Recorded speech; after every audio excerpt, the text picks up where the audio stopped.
temps que je rappelle les trois axes sur lesquels vous avez proposé de construire cette matinée.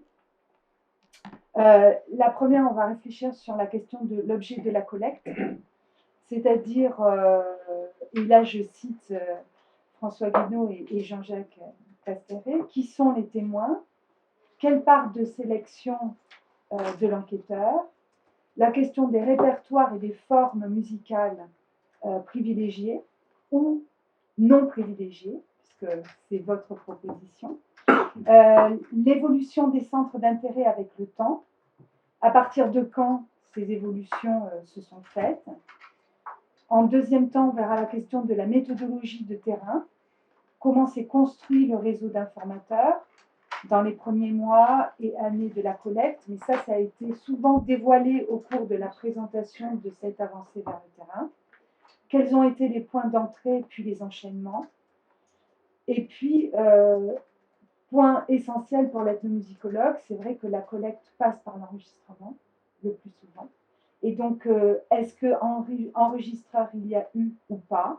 Est-ce qu'il y a eu des carnets? Est-ce qu'il y a eu des photographies faites? Quelle a été la stratégie linguistique? C'est très intéressant parce que vous avez évoqué déjà hier ce lien fort avec la langue et comment la langue porte la musique. Donc ça, c'est important à le souligner aussi. Et puis, la question des stratégies musicales de l'enquêteur et de l'enquêté. Moi, je parlerai aussi de... Alors, ce sont peut-être s'il y a eu une relation participative avec cette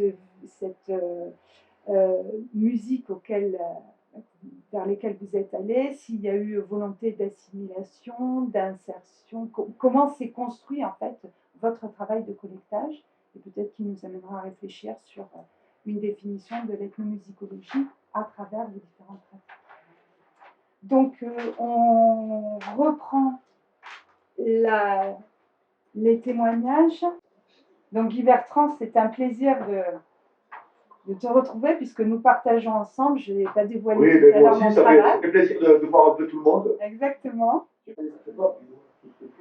Mais je pense que ce qui serait intéressant, c'est quoi la question? La question, c'est de parler d'un terrain, peut-être celui lié à la langue occitane, mais de façon plus générale, je ne sais pas si on reviendra avec toi sur le sujet, aussi sur les questions de terrain liés à des minorités, puisque nous avons été en lien à une époque en relation avec les musiques gitanes, hein, aussi bien catalanes qu'andalouses. Donc ça, ce serait intéressant peut-être partie de Toulouse et de ce lien avec la langue occitane et ce terrain-là, après cette avancée ou cette traversée vers d'autres terrains, et peut-être ce que tu en as retiré de ce que c'est qu'un terrain en soi. Oui, alors bon, c'est vrai que au départ, en étant au Conservatoire occitan, en étant auprès de Bernard Ménétrier, de René Courrier, de Xavier, de toutes ces personnes-là, on a exploré un certain nombre de terrains qui étaient un peu vierges à l'époque, parce qu'il n'y avait pas tellement de temps quand on a commencé à s'y mettre. Donc ça, c'était disons, assez passionnant de tout ça. Alors depuis, il y a eu beaucoup de travaux qui ont été faits, c'est assez génial de voir tout ça. Donc les terrains que j'ai faits, bon, moi, ça a été souvent lié aux instruments que je jouais. Hein. Alors bon, je me suis intéressé à trois trous, béarnaise, plus à trois trous et tambourin à cordes, tout simplement parce que il y avait au conservatoire dans les armoires des tambourins, quelques flûtes, des photos, et on ne savait pas comment ça jouait. C'est comme ça que j'ai rencontré des musiciens. Donc ça, c'était intéressant. Je m'intéresse toujours beaucoup, évidemment, à la flûte, au tambourin. Et donc forcément, quand on s'intéresse à cet instrument, on va aussi en Aragon. On joue aussi de cet instrument là-bas. Hein. On s'intéresse aux trous et tambourins dans d'autres régions, dans d'autres pays, comme en Provence, mais aussi au Mexique, dans d'autres pays. Donc c'est intéressant de toujours faire la relation avec ce qui se passe. Hein, l'instrument, il a des correspondances un petit peu partout. Par exemple, les hautbois, les hautbois traditionnels, intéressant pour nous, à l'époque, de voir ce qui se passait en Catalogne, où il y avait un petit peu le même mouvement autour de la carrière, des tarotas diverses, et puis des sacs de Génex, et puis toutes les instruments. Je trouve que, bon, moi, je jouais, dans plusieurs types de concerts, on faisait des concerts aventuriers, on faisait des concerts aussi avec nos tailles, et donc, on rencontrait beaucoup de monde, en fait. Et donc, c'était intéressant parce qu'on rencontrait des musiciens, des jeunes musiciens qui étaient un peu dans cette même problématique que nous et cherchaient quelque chose aussi. Donc, on a eu beaucoup d'échanges. Donc, pour moi, ce terrain était intéressant autour du hautbois parce qu'il y avait la même passion, dirons-nous, hein, aussi bien en Catalogne, en Italie que dans les diverses, enfin, à Languedoc, dans les Pyrénées, un petit peu partout. Donc, c'était toujours très, très intéressant. Donc, j'ai ramené quand même toujours beaucoup de documents parce qu'en fait, très tôt, j'étais petit enseignant à l'université du Mirail à Toulouse. Il y avait pas mal d'étudiants en licence. Et donc, de réinvestir un petit peu des documents que je trouvais, c'était une occasion d'échanger et puis une occasion d'élargir aussi le propos. Pas nécessairement de rester tout le temps sur que les instruments occitans, pas forcément.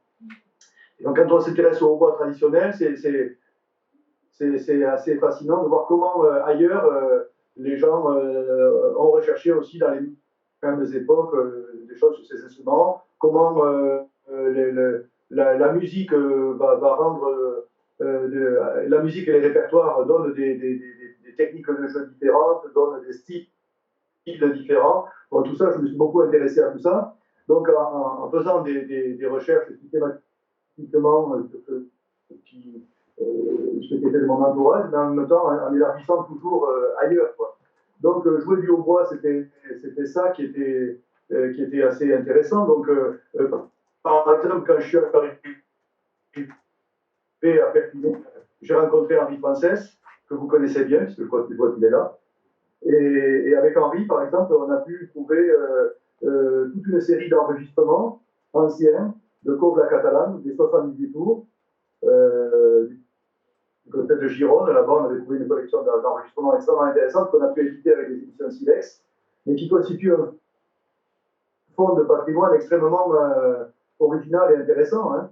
Ensuite, évidemment, avec des relations avec des facteurs comme David Oriols ou Pau Oriols en Catalogne nous ont permis de comparer, d'avancer, de rechercher sur les anges, de rechercher sur les instruments. Donc voilà, ça c'était intéressant, cette relation toujours musicien, répertoire, et puis aussi fabricant d'instruments. Parce que c'était un vrai bonheur pour nous d'avoir au conservatoire des personnes comme Claude Romero ou Bernard Desblancs qui ont énormément travaillé, ont énormément cherché. Hein. Et puis d'autres facteurs d'instruments comme Claude Girard, Bernard Blanc et d'autres. On a beaucoup. Cet échange avec des luthiers était toujours très, très. Et puis il faut dire qu'à cette époque-là, il y avait aussi les rencontres de Saint-Chartier qui réunissaient chaque année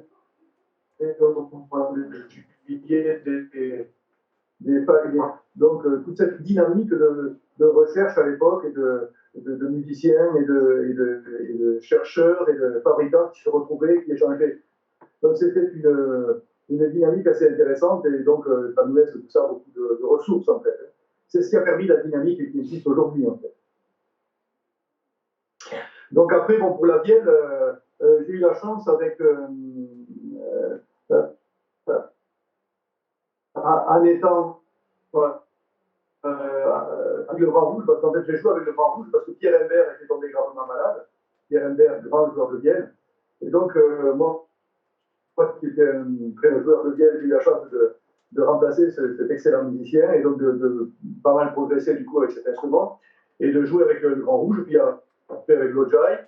Et donc ça a été une période aussi extrêmement intéressante pour la Vienne parce qu'il y avait des rencontres et des échanges, notamment en Auvergne ou en Limousin ou en Bourgogne. trombonnée, avec des gens comme la Chavanette de Montbel, avec Frédéric Paris, tous ces musiciens, Michel Pichot, tous ces musiciens merveilleux. Hein. Donc, forcément, de jouer avec eux, de travailler avec eux, de se pencher sur les répertoires, c'était très intéressant. Alors, j'ai pu, du coup, avec Philippe parmi, et puis d'autres personnes, je l'évoquais hier, m'intéresser à d'autres pratiques plus proches de Toulouse, avec Marc de la Vielle dans le Périgord, et puis Alexis Cap dans les Landes, évidemment. Et puis d'autres, il y avait Cavanac, il y avait plusieurs joueurs de vielle dans les Landes. Et c'était intéressant de s'intéresser, de voir comment, par exemple, la musique donnait quelque chose de très différent. Par exemple, Marcel Piot, lui, il avait développé avec la vielle un système de coups de poignet qui était très particulier, qu'on n'a pas revu vraiment ailleurs. Si c'était un peu utilisé dans les Landes, mais c'est lui qui avait développé ça pour rendre les danses beaucoup plus dynamiques et beaucoup plus, voilà, beaucoup plus, comment dire, beaucoup plus dansantes pour lui et pour les danseurs. C'est la danse qui est, elle, complètement particulier, qui a été repris par maintenant. Voilà. Donc ça, c'était assez intéressant. Vielle, bon, flûte, fifre, évidemment. Alors les répertoires, forcément, nous entraînaient toujours dans des histoires différentes. L'ornementation, par exemple, lorsque je me suis intéressé aux musiques du Limousin, puisque je jouais avec Lodjai, et que j'avais fait des recherches avec Éric Mombel, on a filmé des musiciens comme Camille Gabinet et d'autres, et des violonneux. Et alors, ce qui s'est passé, c'est que moi, je jouais du fifre, de la flûte, et il n'y avait plus de joueurs de fifre. Je n'en ai jamais rencontré finalement à Limousin, des musiciens traditionnels. Et comment jouer du fifre? C'est simplement la technique des joueurs de violon et leur style, leur ornementation, leur manière de faire les choses qui m'a amené à inventer, disons, un style un peu particulier qui collait avec la musique qui se jouait avec la chabrette ou le violon ou l'accordéon. Enfin voilà, donc avec Christian Holler, par exemple, qui lui aussi avait développé des choses spécifiques dans son domaine en s'appuyant sur les traditions. Donc on voit toujours que finalement, comment dire, l'écoute est très importante et les interférences entre les instruments sont liées à travers le style de jeu qui est lié à la danse, en fait.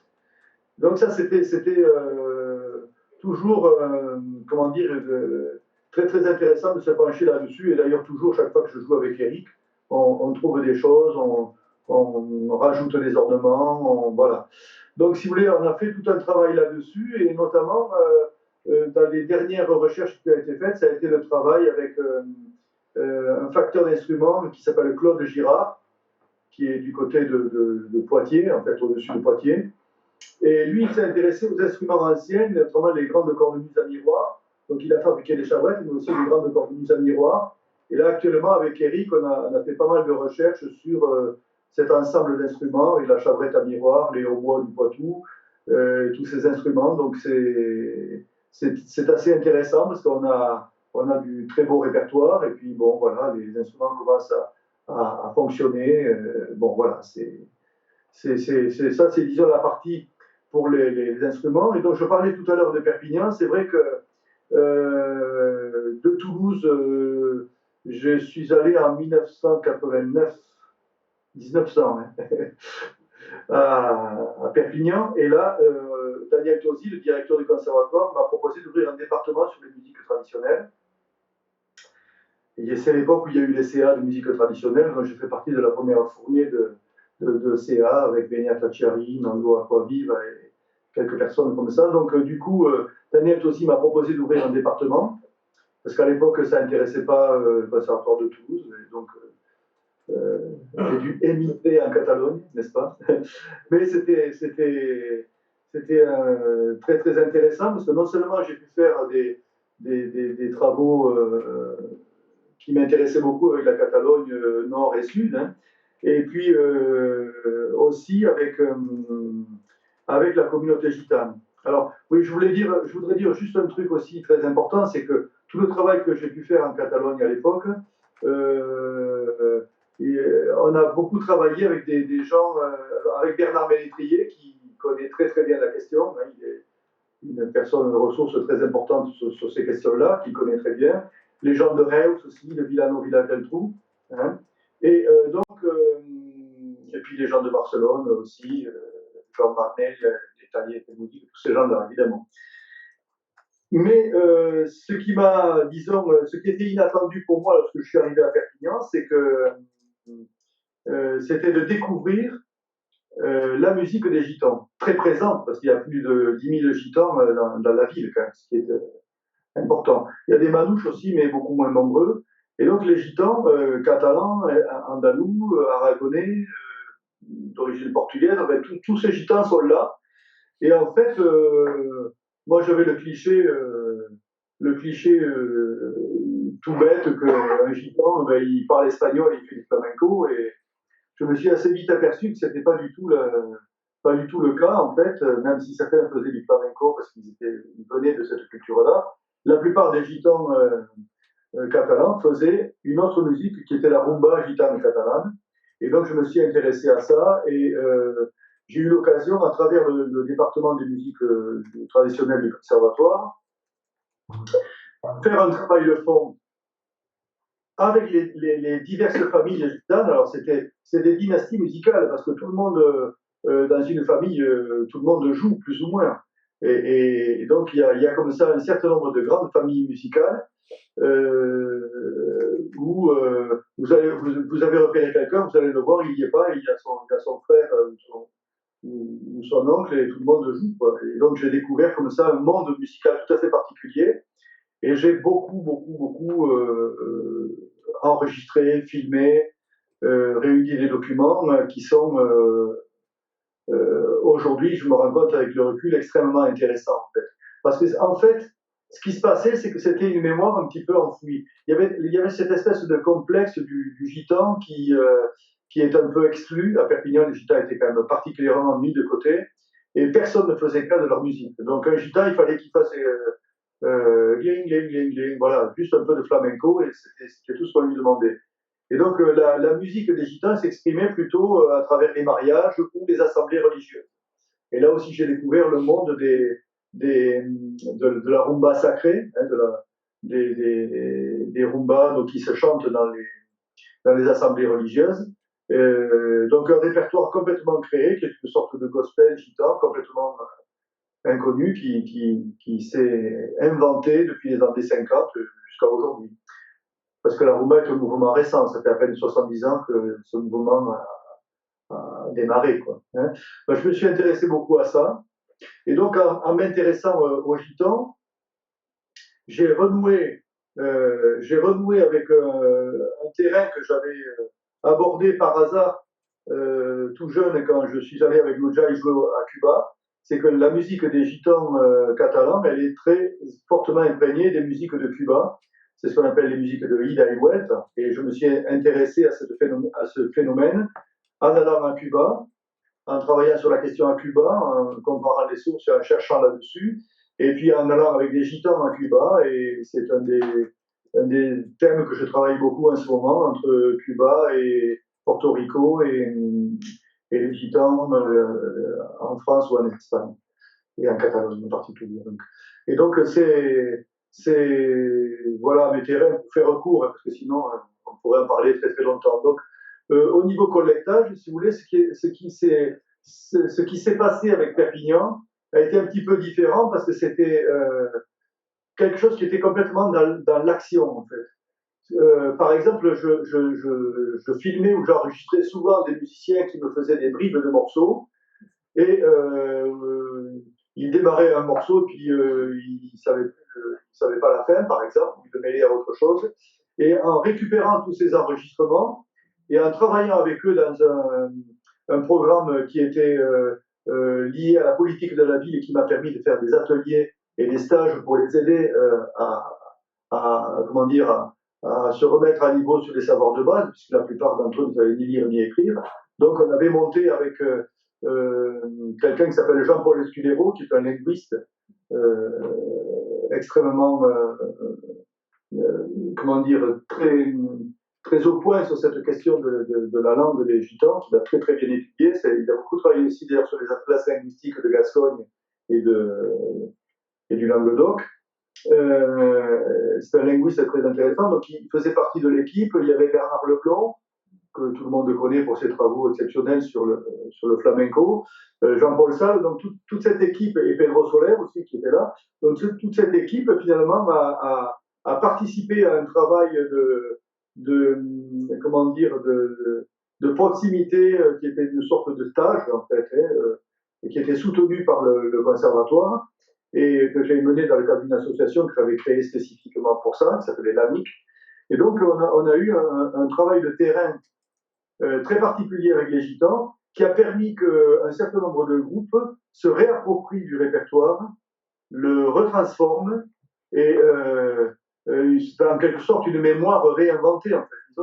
À partir de ce répertoire, ils ont réinventé toute autre chose. Alors maintenant, quand on entend jouer les Gitans de Perpignan, on a l'impression qu'ils ont une culture qui est extrêmement solide, qui date depuis très très longtemps, et en fait, je pense qu'il y a énormément de choses qui datent de cette période où on a pu redynamiser ce qui était dans la mémoire des uns et des autres, et qui a créé un répertoire tout à fait particulier.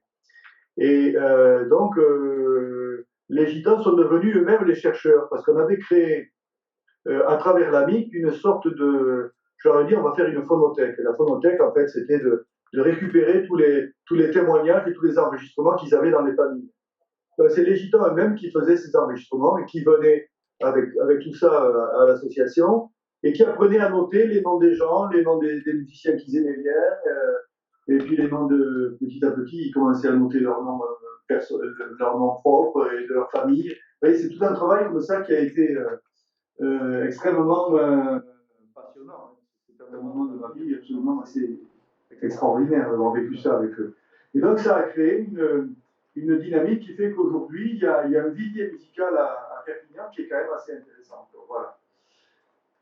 Et puis donc, ce travail avec les Gitans m'a amené aussi à développer des relations et des choses un petit peu plus larges sur la question de Tzigane en général. Voilà. Merci Guy de ce témoignage extrêmement riche sur ces terrains traversés et cette expérience passionnante. Alors ça continue, pour tout vous dire et vous rassurer, ça continue et évidemment c'est extrêmement passionnant et dans tous les sens, que ce soit les instruments occitans ou traditionnels, je viens de récupérer un tambourin ancien extraordinaire, je ne connais pas tout de le réparer. Bernard Ménétrier est passé par là pour me réparer ça, ça va être super. Et puis bon, les Gitans évidemment, Cuba et tout ça, ça continue. Très bien, mais nous aurons l'occasion très certainement de revenir vers toi pour que tu nous fasses partager ces expériences. Nous allons continuer notre... juste un petit détail que je voulais dire. On s'est aperçu aussi que les Gitans qui sont ont récupéré les langues de tous les endroits où ils passent. En Catalogne, ils parlent catalan, mais beaucoup de Gitans qui ont vécu dans l'Aude parlent occitan. Et ça, on a pu faire des enregistrements avec des Gitans qui sont à Perpignan aujourd'hui, mais qui ont vécu à Salle d'Aude ou dans l'Aude et qui parlent occitan. Voilà, je ne dis plus rien. On passe à la suite. Merci beaucoup. Merci beaucoup. Donc, dans notre cheminement, nous, Luc, Charles-Dominique, voilà, nous aimerions t'entendre sur cette question du terrain.